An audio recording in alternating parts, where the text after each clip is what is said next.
گفتگو یہ جاری ہے کہ جامع ملفوظات کون؟ حضرت امیر حسن علی سجزی، جنہوں نے فوائد الفؤاد کے نام سے حضرت سرکار محبوب الہی کے ان ملفوظات کو جمع کیا، وہ فرماتے ہیں آج ان کی پہلی حاضری ہے۔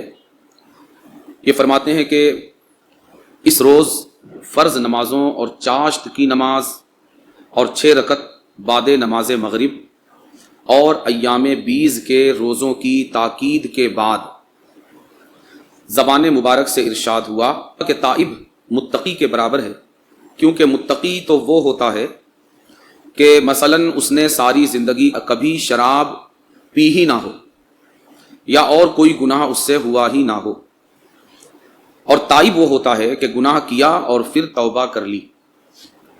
اس کے بعد فرمایا کہ دونوں اس حدیث کے مطابق برابر ہیں۔ حدیث پاک کیا ہے؟ التائب من الذنب کمن لا ذنب لہ۔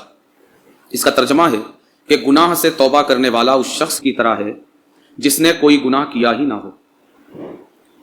اور اسی ضمن میں اس حدیث کی شرح کرتے ہوئے آپ نے ارشاد فرمایا کہ جس نے گناہ کیا اور گناہ سے خوب ذوق پایا، یعنی خوب لذت پائی، اگر وہ توبہ کر لے اور طاعت کی زندگی اختیار کرے تو اس طاعت میں بھی اسے خوب ذوق ملے گا، اور عین ممکن ہے کہ اس راحت کا ایک ذرہ جو اسے طاعت میں حاصل ہوا وہ ایک ذرہ گناہوں کے کھلیان جلا ڈالے۔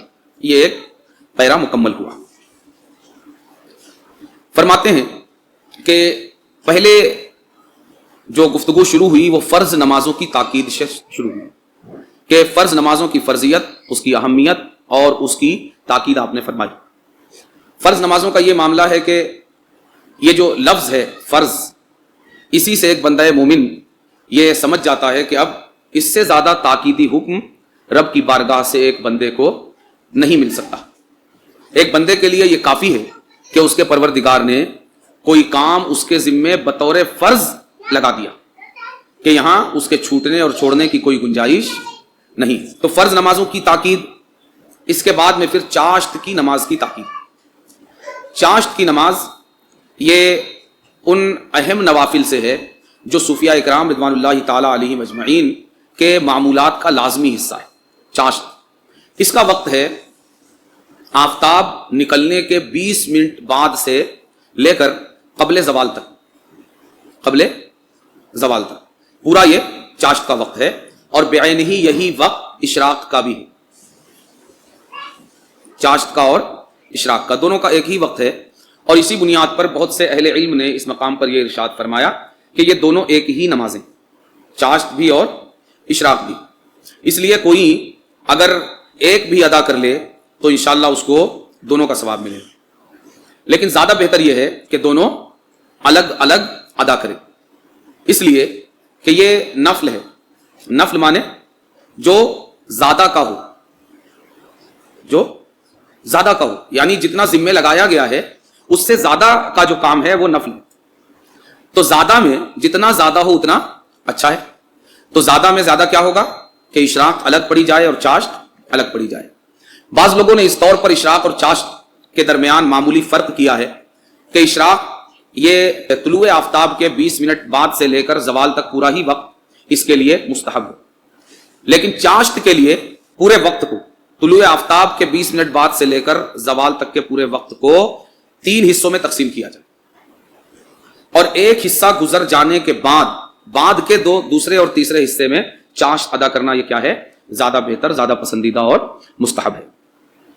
حضور آقا کریم صلی اللہ علیہ وآلہ وسلم نے ان نمازوں کے تعلق سے بڑی بشارتیں عطا فرمائی۔ نبی کریم صلی اللہ علیہ وآلہ وسلم نے ارشاد فرمایا من صلی الغداۃ جماعۃ ثم قعد یذکر اللہ حتی تطلع الشمس ثم صلی رکعتین کانت لہ کاجر حجۃ وعمرہ قال صلی اللہ علیہ وسلم تامۃ تامہ تامہ۔ اس حدیث کو حضرت امام ترمذی رضی اللہ تعالیٰ عنہ نے اپنی سنن میں ذکر کیا ہے کہ حضور آقا کریم صلی اللہ علیہ وآلہ وسلم نے ارشاد فرمایا کہ جو فجر کی نماز با جماعت ادا کرے، پھر اسی جگہ اللہ کا ذکر کرتا ہوا سورج طلوع ہونے تک بیٹھا رہے، پھر 2 رکعت نماز ادا کرے، تو یہ اس کے لیے ایسا ہے جیسے اس نے ایک حج اور ایک عمرہ کیا، ایک حج اور ایک عمرے کا اجر اسے ملے گا۔ راوی نے اس مقام پر کہا کہ نبی کریم صلی اللہ علیہ وآلہ وسلم نے آگے ارشاد فرمایا تامہ تامہ تامہ، کہ یہ جو حج اور عمرہ ہے ایسے حج اور عمرے کا ثواب ملے گا جس میں کوئی نقص اور کمی نہیں ہوگی، بلکہ مکمل مکمل مکمل حج اور عمرے کا ثواب ملے گا۔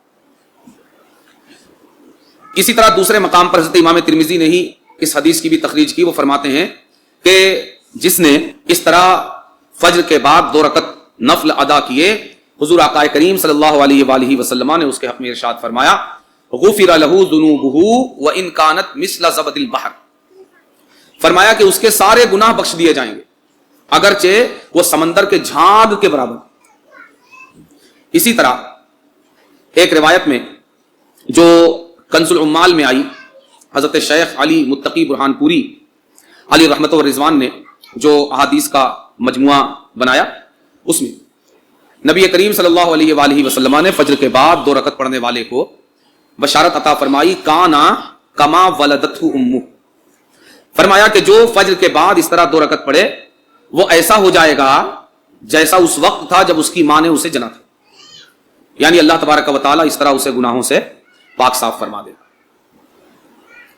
اسی طرح چاشت کے تعلق سے، خاص چاشت کے تعلق سے، یہ تو اس میں یہ ذکر تھا کہ فجر کے بعد 2 رکعت، اب خاص چاشت کا ذکر ہے کہ فرمایا کہ جو چاشت کی 2 رکعتیں ادا کرے گا اس کے لیے ارشاد فرمایا کہ جنت کا ایک دروازہ ہے جسے دحا کہا جاتا ہے، قیامت کے دن ایک ندا کرنے والا ندا کرے گا کہ کہاں ہیں وہ لوگ جو نماز چاشت پابندی سے ادا کیا کرتے تھے، یہ تمہارا دروازہ ہے، اللہ کی رحمت سے اس میں داخل ہو جاؤ۔ یہ ہے اشراق اور چاشت کی فضیلت، اور آپ کو یہ پتا ہے کہ اشراق اور چاشت کی کم سے کم کتنی رکعتیں ہیں؟ 2، اور زیادہ سے زیادہ 12 ہے نا۔ تو فرض نمازوں کی تاکید فرمائی، پھر چاشت کی تاکید فرمائی، اور پھر نماز مغرب کے بعد 6 رکعتوں کی تاکید فرمائی۔ روایات میں جس طرح آیا ہے وہ کیا ہے، 3 کے بعد 6 رکعت پڑھتے، 3 کے بعد 6 رکعت پڑھتے، تو آپ 2 سنت 2 نفل پڑھتے ہی ہیں، اس کے ساتھ مزید 2 رکعت پڑھ لیں تو رب کی ذات سے امید ہے کہ یہ اللہ تبارک و تعالیٰ وہ اجر اس پر عطا فرمائے گا جو مغرب کے بعد 6 کا اجر اس کی بارگاہ سے عطا ہوتا ہے، جسے صلاۃ الاوابین کہتے ہیں، ہے نا۔ اس کے بارے میں حضور آقا کریم صلی اللہ علیہ وآلہ وسلم نے ارشاد فرمایا من صلی بعد المغرب 6 رکعات لم یتکلم فیما بینہن بسوء عدلنا له بعبادۃ 12 سنہ۔ اس حدیث پاک کو بھی حضرت امام ترمذی نے تخریج کیا ہے، اور اس میں آپ فرماتے ہیں کہ حضور آقا کریم صلی اللہ علیہ وآلہ وسلم نے ارشاد فرمایا کہ جس نے مغرب کی نماز کے بعد 6 رکعتیں اس طرح پڑھی کہ درمیان میں کوئی بری بات نہیں کی، 6 رکعتیں اس طرح پڑھی کہ درمیان میں کوئی بری بات نہیں کی، تو اللہ تبارک و تعالی کی بارگاہ میں یہ 12 سال کی عبادت کے برابر یہ 6 رکعتیں اس کی بارگاہ میں لکھی جائیں گی۔ اسی طرح آگے ارشاد فرماتے ہیں کہ ایام 20 کے روزوں کی بھی تاکید فرمائی۔ ایام 20 کے روزے، یہ 20 یہ جمع ہے بیضاء کی، کس کی؟ بیضاء، بیضاء یہ مؤنث ہے ابیض کا، بیضاء یہ مؤنث ہے ابیض کا، ابیض مانے روشن، گورا، سفید، روشن۔ تو یہ جو چاند کی 3 راتیں ہوتی ہیں 13، 14 اور 15، ان کو روشن دن، ایام بیض، ابیض سے بیضاء، بیضاء سے 20، تو کیا ہوا؟ روشن، اجالے والا۔ ایام مانے دن، یوم کی جمع، یعنی روشن دن، سفید دن، اجالا دن۔ تو چونکہ ان تینوں راتوں میں چاند تقریباً مکمل ہوتا ہے تو راتیں روشن ہوتی، تو 13، 14، 15 کے روزے، ٹھیک ہے۔ اس تعلق سے حضرت سرکار سیدنا ابو ہریرہ رضی اللہ تعالی عنہ یہ ارشاد فرماتے ہیں اوصانی خلیلی بصومی 3 ایام من کل شہر، کہ میرے خلیل یعنی میرے حبیب صلی اللہ علیہ وآلہ وسلم نے مجھے ہر مہینے کے 3 دن کے روزوں کی وصیت فرمائی اور تاکید فرمائی، اور خود حضور آقا کریم صلی اللہ علیہ وآلہ وسلم بھی ان روزوں پر مداومت فرماتے ہیں ایام 20 کی۔ تو دیکھیے فرض نمازوں کے تعلق سے تاکید فرمائی، چاشت کے تعلق سے، اوابین کے تعلق سے، اور ایام بیس کے روزوں کے تعلق سے۔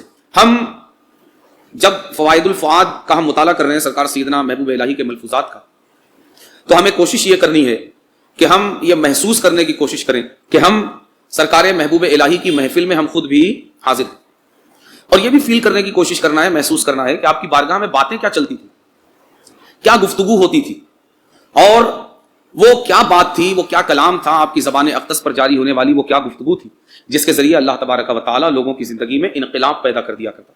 تو ہمیں سننا بھی ہے، سمجھنا بھی ہے، یاد بھی رکھنا ہے، اور جہاں تک ہو سکے اس پر عمل کی کوشش بھی کرنی ہے۔ فرض نہیں ہے چاشت اور اوابین اور ایام بیس کے روزے، یہ فرض نہیں ہے، یہ تو یہی سے سمجھ میں آ گیا جب ہم نے کہا کہ یہ نفل ہے۔ لیکن صوفیاء اکرام رضوان اللہ تعالیٰ علیہ مجمعین کے یہاں یہ نفل کی بھی بڑی اہمیت، نفل کی بھی بڑی اہمیت اس طور پر کہ ان کا ماننا یہ ہے کہ یہ کرنا کس کے لیے اور کرنے کے لیے کس نے کہا ہے، تو وہاں ہم کیٹیگرائز کر کے کسی چیز کو ہلکے میں کیوں لیں کہ فرض ہے تو بہت زیادہ اہم ہے اور نفل ہے تو اہم نہیں ہے۔ وہ کہتے ہیں کہ حکم دینے والا جب رب ہے اور کرنا اسی کے لیے ہے، تو ہم اس کو کیٹیگرائز اس طور پر نہیں کریں گے کہ نفل کم اہم ہے اور فرض زیادہ اہم ہے۔ حکم کے اعتبار سے فرضیت زیادہ تاکیدی معنی رکھتی، مگر بندوں کی طرف سے ادائیگی کے اعتبار سے دونوں میں کچھ فرق نہیں ہونا چاہیے، اس لیے کہ حکم ایک ہی رب کا ہے اور کرنا اسی ایک پروردگار کے لیے۔ اسی لیے صوفیاء اکرام رضوان اللہ تعالیٰ علیہ مجمعین کے ہاں ان نوافل کی بھی بڑی اہمیت تھی کہ وہ اس کو اس طرح لیتے تھے کہ یہ تو رب کا حکم اور اس کا کرم ہے، اس کی عطا ہے کہ اس نے اپنی بارگاہ میں جھکنے کی اجازت عطا فرمائی، یہ اس کا کرم ہے۔ اس لیے کہ ہم بندھوا مزدور نہیں ہیں اس کے، ہم اس کے بندھوا مزدور نہیں ہیں کہ وہ اتنا دیتا ہے تو اس کے بدلے میں اس نے اتنا کرنے کا کہا ہے، نہیں، بلکہ ہم اس کے بندے ہیں۔ بندگی کا تقاضا یہ ہے کہ زندگی کا کوئی لمحہ اس کی بندگی کے عمل سے خالی نہ ہو۔ تو وہ یہ نہیں دیکھتے کہ فرض ہے کہ واجب ہے کہ سنت ہے، مؤکدہ ہے، غیر مؤکدہ ہے کہ نفل ہے، وہ اس کا شکر ادا کرتے کہ مولا تو نے اس سر کو اپنی بارگاہ میں جھکنے کے لیے قبول تو فرمایا، فرض کیا تیرا احسان ہے کہ تو نے واجب کا بھی حکم دیا، تو نے سنتوں کا بھی حکم دیا، اور تو نے نوافل بھی عطا فرمائی۔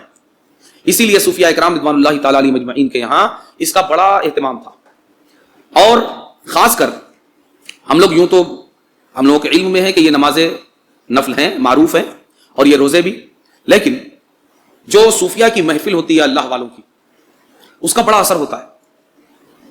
بتانے والے بتاتے ہیں کہ اگر آپ کسی کتاب میں خود سے سینکڑوں بار پڑھ لیں کہ چاشت کے یہ فضائل ہیں اور اوابین کے یہ فضائل ہیں، تہجد کے یہ فضائل ہیں، اشراق کے یہ فضائل ہیں، لیکن آپ کا دل اس کے لیے نہیں کھلے گا۔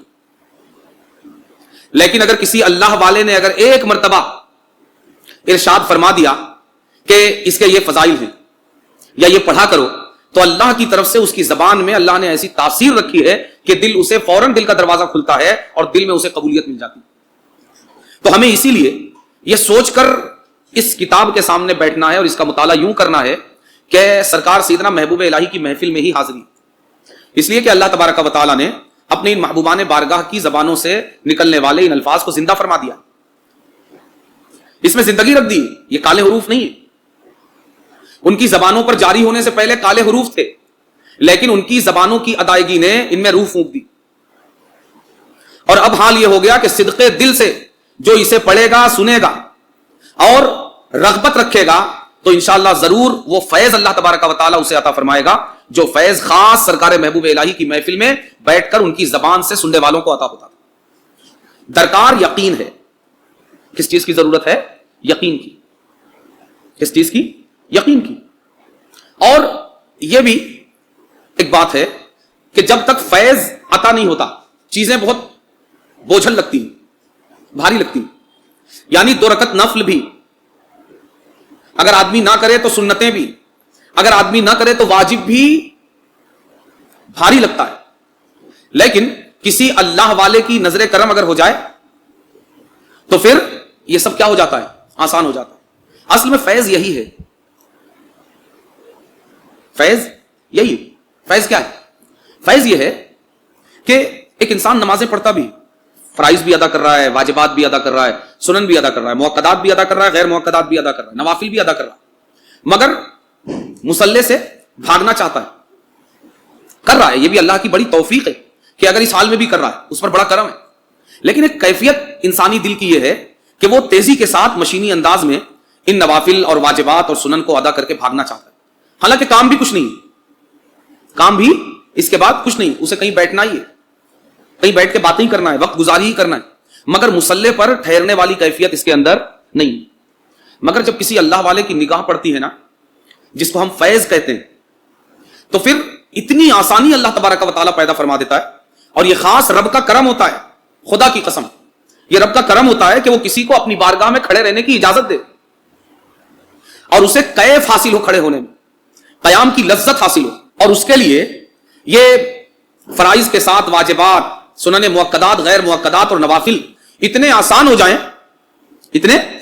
ہو جائیں کہ وہ پڑھنے کے بعد بھی اس طرح حشاش بشاش اپنے آپ کو محسوس کرے کہ مزید تکبیر اور تحلیل کا شوق اس کے دل میں باقی ہو۔ جیسے کوئی چیز ہمیں بہت زیادہ پسند ہو اور بہت زیادہ بھی ہو تو کھا لیتے ہیں ہم، اور اس کے کھانے کے بعد بھی شوق باقی رہتا ہے، لیکن اگر کوئی چیز ہمیں پسند نہ ہو تو تھوڑا بھی کھانا کیا ہوتا ہے؟ دشوار ہوتا ہے نا؟ یہ چیز ہے، یعنی دل میں شوق پیدا ہو جائے۔ رب کے قرب کی یہ بھی ایک علامت ہے، رب جسے قبول کر لیتا ہے اسے اپنی بارگاہ میں قیام کی لذتوں سے نواز دیتا ہے کہ اب اسے اس کی بارگاہ کا قیام بوجھ نہیں لگتا، بلکہ ایک باطنی کیف حاصل ہوتا ہے اور باطنی روحانی لذت اسے میسر آتی۔ تو صوفیاء اکرام رضوان اللہ تعالی علیہم اجمعین کے یہاں اور موجودہ وقت میں اگر ہم لوگ دیکھیں تو تہجد اور چاشت اور اشراق اور اوابین تو بہت دور کی بات ہے، موجودہ وقت میں فرائض کے ساتھ جو سنن ہیں اور نوافل ہیں ان کا ادا کرنا ہی بہت بڑی بات ہے۔ یعنی اگر کوئی واقعی ادا کرتا ہے مسلسل تو وہ اللہ کا ولی ہے کہ نہیں ہے موجودہ وقت میں، لیکن صوفیاء اکرام رضوان اللہ تعالی علیہم اجمعین کے یہاں یہ نوافل بھی کیا تھیں؟ وہ فرض اور نفل میں کوئی فرق اس لحاظ سے نہیں کرتے تھے کہ یہ کم درجہ ہے اور یہ زیادہ درجہ ہے، بلکہ وہ حکم دینے والے کی طرف دیکھتے تھے کہ حکم کس نے دیا ہے۔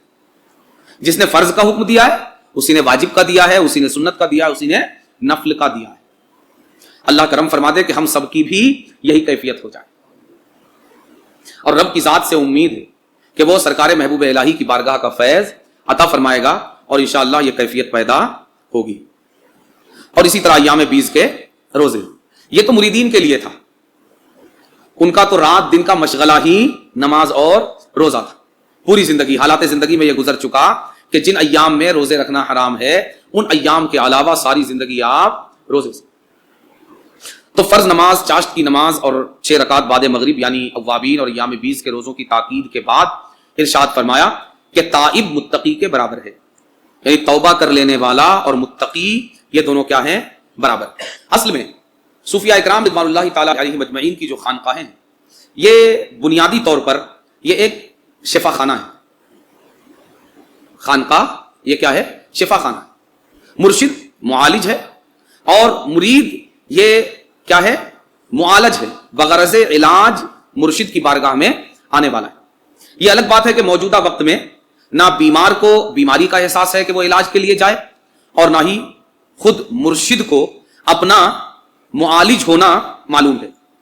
اللہ ماشاء اللہ ہر زمانے میں، ہر دور میں، ہر جگہ سچے اچھے نیک لوگ ہوتے ہیں، ہے نا؟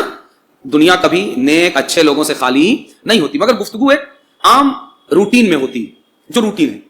تو خانقاہوں کا مقصد یہ تھا کہ وہ لوگ جو رب کے راستے پر چلنا چاہیں، ادھر ادھر چلنے والے اب لوٹ کر آنا چاہتے ہیں کہ نہیں، آج تک ہم کو رب کا بندہ ہونا یاد نہیں تھا، اب ہم رب کی بندگی کی حقیقت جاننا چاہتے ہیں کہ سچا بندہ کیسا ہوتا ہے، کہ جہاں جس کی زندگی میں حکم صرف ایک کا چلے، آرڈر صرف ایک کا چلے، پسند اور ناپسند ایک کی چلے، ہم ایسا بندہ بننا چاہتے ہیں۔ تو پھر وہ خانقاہ کے دروازے میں داخل ہوتا اور خانقاہ کے دروازے میں داخل ہونے کے بعد اس کا سامنا ایک روحانی طبیب سے ہوتا جس کو مرشد کہا جاتا ہے. اور مرشد کیا کرتا؟ وہی کرتا جو دواخانے میں ایک بیمار ڈاکٹر کے پاس جاتا ہے. ڈاکٹر کیا کرتا ہے؟ ڈاکٹر اس کی بیماری کو سن کر اس کے علاج کا طریقہ اس کو بتاتا ہے. یہ الگ بات ہے کہ جسمانی طبیب جو ہے وہ اس سے اس کی فیس لیتا ہے، لیکن روحانی طبیب جو مرشد ہے وہ مرید کو بندہ بنانے کے لیے اس کا پتہ بتاتا ہے، اس کے راستے پر لگاتا ہے جس نے پہلے ہی مرشد کو سب کچھ عطا کر چکا ہے. جو مرشد اپنی بارگاہ میں آنے والے مرید سے اس کے علاج کا پیسہ اس لیے نہیں لیتا کہ جس کے راستے پر مرشد مرید کو لگا رہا ہے اس نے پہلے ہی مرشد کو سب کچھ عطا فرما دیا ہے. بھائی پیدا اسی نے کیا ہے، وہی کھلا رہا ہے، وہی پلا رہا ہے، وہی جلا رہا ہے، وہی پہنا رہا ہے، وہی اڑا رہا ہے. تو 10 20 100 50 1000 2000 روپے فیس کیا لینا؟ اسی بات کا ادراک جسمانی ڈاکٹر کو نہیں، تو وہ فیس لیتا ہے، چارج کرتا ہے. لیکن خانقاہ میں جو روحانی طبیب بیٹھا ہوا ہوتا ہے، روحانی معالج، وہ کیا کرتا ہے؟ اسے رب کی معرفت حاصل ہوتی ہے. اور اگر کسی کو رب کی معرفت اس درجے میں بھی حاصل نہیں کہ رزاق وہ ہے، تو پھر معرفت کا کیا معنی ہے؟ اگر عارف کو رب کی اتنی بھی معرفت نہیں کہ رزاق وہ ہے، ارے اتنی معرفت تو جانوروں کو بھی حاصل، کتوں کو بھی حاصل ہے، گدھوں کو بھی حاصل ہے کہ وہ بھی جانتے ہیں کہ ہمیں رزق عطا فرمانے والا رب ہے. چھوٹی چھوٹی چڑیا بھی جانتی ہے، صبح کو خالی پیٹ نکلتی ہے اور شام کو اپنا پیٹ بھر کے گھر واپس آتی ہے. کس کے سہارے نکلتی؟ اسی رزاق حقیقی کے سہارے، اور وہ ان کا بھی پیٹ بھر کر واپس فرماتا ہے. تو جب معرفت کا یہ انتہائی کم ترین درجہ جو کہ جانوروں اور پرندوں کو بھی حاصل ہے، اگر یہ خانقاہ کی گدی پر بیٹھنے والے مرشد اور روحانی معالج کو اگر اتنی معرفت حاصل نہیں ہے تو پھر وہ گدی پر بیٹھنے کے لائق نہیں. اسی لیے جو روحانی بیمار، رب کی بندگی سے دور پڑا ہوا کوئی انسان جب اس کے پاس آتا ہے تو وہ اپنی خوش نصیبی سمجھتا ہے. کون؟ مرشد، کہ رب نے مجھے نوکری عطا فرمائی. اور نوکری کتنی خوبصورت ہے کہ تم یہاں بیٹھو اور جو آئے ہمارا پتہ پوچھنے اسے ہمارا پتہ بتا دیا کرو. یہ کم بڑا انعام ہے کہ رب کی بارگاہ اور رب کی چوکھٹ کا پتہ بتانے والا آپ کو بنا دیا جائے. اب اس کے مقابلے میں 1000 2000 5 10 ہزار روپے کی کوئی وقت، کوئی اہمیت ہے؟ کوئی وقت نہیں. اس لیے کہ یہ اتنا بڑا منصب ہے کہ دنیا اس منصب کی اجرت دے ہی نہیں سکتی. کیا منصب ہے؟ رب کی چوکھٹ کا پتہ بتانا. یعنی رب نے جہاں سے پتہ ملے گا وہ اصل میں گھر کا ہی دروازہ ہوا نا. جہاں سے گھر کا پتہ ملے، دور کا صحیح، میرے سرکار باب اقرب ہیں، اس گھر کے باب اقرب ہیں کہ وہاں سے جو داخل ہوا وہ داخل ہو گیا. ٹھیک ہے، یہ دروازہ دور صحیح، دور کا دروازہ صحیح، مگر سرکار کے نالین کے صدقے نوکری پتہ بتانے ہی کی ملی ہے نا. تو دور کا صحیح مگر دروازہ اسی گھر کا ہے. خانقاہ اسے کہتے ہیں جہاں سے آنے والوں کو رب کی بارگاہ کا پتہ بتایا جائے. خانقاہ وہ نہیں ہے جہاں پیر صاحب اپنے خزانے کا پتہ بتائیں، نہیں. خانقاہ وہ ہے جہاں پیر آنے والے کا رخ رب کی طرف کر دے. ہاں یہ صحیح ہے کہ منزل تک پہنچنے کے لیے بیٹھنا تو اسی سواری میں پڑے گا، بیٹھنا اسی سواری پر پڑے گا، مگر سواری ساری زندگی یہی رکی رہے تو پھر یہ سواری نہیں. بیٹھنا اسی سواری میں ہے مگر شرط یہ ہے کہ یہ سواری بٹھا کر ہمیں منزل کی طرف لے چلے. جڑنا مرشد سے ہی ہے، ہاتھ مرشد کے ہاتھ میں ہی دینا ہے، مگر اس لیے نہیں کہ خاتمہ بالخیر مرشد کے دروازے پر ہی ہو جائے. نہیں، اگر سے جسم مرشد کے دروازے پر ہو مگر روح بارگاہ الہی تک رسائی حاصل کر چکی ہو.